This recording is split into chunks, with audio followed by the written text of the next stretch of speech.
Express. Aurangabad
तरी संभाजी महाराज डगमगले नाही।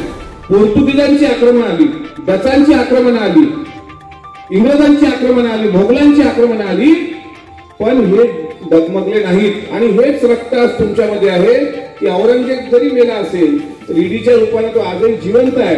त्याच्यामुळे त्याची किती आक्रमण झाली तर मला असं वाटतं किंचितही त्याला शरण न जाणारा एक योद्धा म्हणून पवार साहेबांमध्ये आम्ही तुमच्यामध्ये हे पाहतोय की आता पुढच्या पिढीला, पुढच्या पक्षातील कार्यकर्त्यांनी चालना आहे की आपण शेवटी ज्यांचा वारसा सांगतो, वारसा सांगणं तो रक्तात असतं, तो रक्तात भिन्न, आणि त्या माध्यमातून समाजापुढे एक आदर्श निर्माण करणं मला असं वाटतं हे सोपं काम नाही।